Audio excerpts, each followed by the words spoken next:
Salut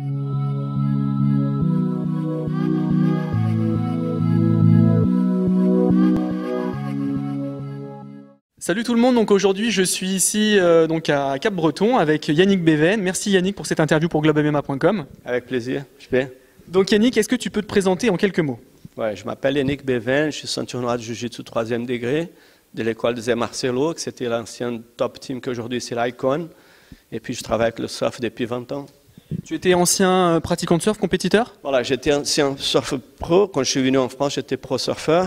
Et puis à partir de là, tout a basculé. J'avais un peu dans mon sac à dos l'histoire du Jiu-Jitsu et la capoeira. Et c'est là que je suis allé dans la ressource pour trouver quelque chose pour améliorer la performance des surfeurs. C'était mon cas. D'accord. Et puis voilà.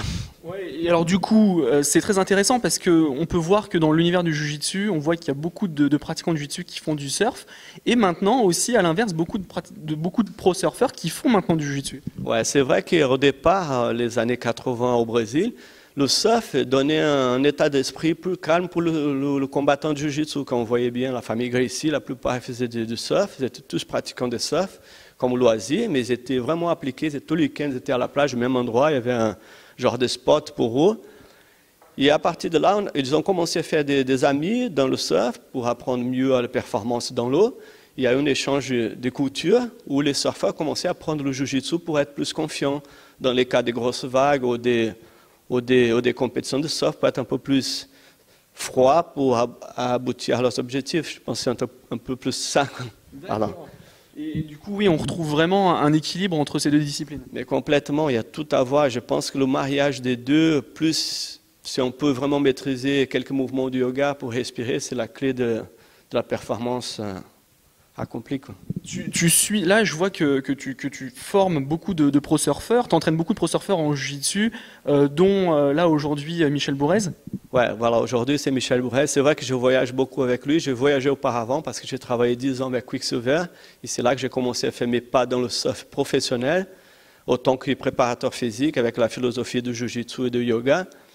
Et aujourd'hui, c'est Michel, c'est vraiment quelqu'un de discipliné, qui a un amour par le jiu-jitsu. J'ai découvert ça. Ce n'est pas seulement qu'il a vu ça pour faire de lui un meilleur compétiteur, il est rentré avec le cœur.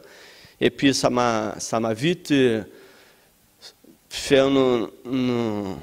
une étincelle envers quelqu'un qui a la passion pour cet art. Et je me suis dit, bon, c'est un bon ambassadeur, comme Bichente, par exemple. Oui, voilà, tu as eu cette belle aventure que tu continues toujours d'ailleurs, là avec Bichente Lizarazu. Tu l'as permis de gagner un titre européen, c'est ça? Oui, complètement. Il est venu, en fait, un beau jour, il m'appelle. Je l'appelle parce que son frère travaillait chez Quicksilver aussi, il travaille toujours. J'ai eu un appel de Bichente, j'étais en déplacement, j'ai dit, attends, qu'est-ce qu'il veut? Je savais qu'il jouait le foot, que c'était vraiment un très bon joueur de foot, mais j'avais aucun rapport avec lui pour travailler, pour faire quoi que ce soit. Il m'a juste voulu un rendez-vous, il m'a expliqué son cas, il m'a dit, ouais, j'ai envie d'apprendre le jiu-jitsu parce que j'ai joué avec des Brésiliens au Bayern. Et ils m'ont beaucoup parlé, comme j'aime bien tous les sports, j'aimerais bien côtoyer un peu cet univers. J'ai dit, oh, ok, on y va.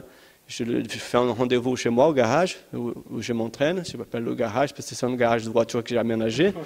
Et puis il est venu et le lendemain, le jour après, il était là-bas et le jour toujours d'après, en fait, il a enfilé des mois et des mois tous les jours matin chez moi comme en école.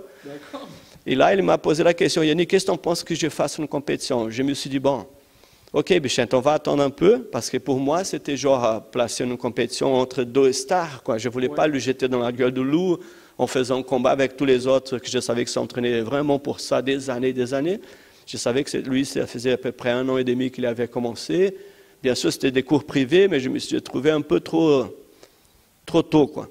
Et j'attendais pour voir si j'ai découvert par hasard, qui a beaucoup de connaissances dans le jiu-jitsu, s'il y avait quelqu'un qui jouait le foot autrefois, qui pouvait faire un combat contre lui, un truc un peu VIP. Ouais. Et quand je suis, il était inscrit à la compétition au Portugal, européen, dans la catégorie ceinture bleue, c'était sa ceinture à l'époque. Il m'a dit, je pars demain. J'ai dit, attends, mais tu pars où et tout. C'était assez marrant. Il prend son bonnet, il enfile sur la tête, il passe incognito avec une énorme barbe et tout. Après, il y a eu des caméras qui ont découvert que c'était lui. Ils ont suivi un peu, m'ont envoyé des articles. Et c'était magnifique. Et le guerrier, il est sorti de son corps. C'est un guerrier à l'époque de foot. C'est pas pour rien qu'ils ont gagné la Coupe du Monde. Ouais. Et puis, ils ont fait partie de cette histoire. Et là-bas, c'était pareil, combat par combat. Et je recevais un coup de fil après. Il me dit, j'ai gagné. Là, j'ai dit, attends, j'ai halluciné parce que je n'ai pas pu l'accompagner. J'avais d'empêchement. J'ai dit, ah super et tout. Et après, quand j'ai vu des images, c'était magnifique. Il m'a dit, écoute, c'était la même émotion du championnat du monde qu'on en a gagné à Paris. Ouais. Il m'a dit, c'était la même émotion, j'avoue. J'ai dit, ah magnifique et tout. Et du coup, il est resté mon bouclier, quoi, ma référence dans le jiu-jitsu. D'accord, c'est génial. Et donc, l'aventure continue toujours avec Bichente, là? Oui, complètement. Et il vient ici, là, souvent ici, au cours du soir, quand il n'a pas de matchs assez importants, parce qu'il travaille comme journaliste. Ouais. Et puis, chez lui, je vais quasiment 3 fois par semaine, continuer un petit entretien des cours privés, et non, ça reste toujours une famille de jiu-jitsu.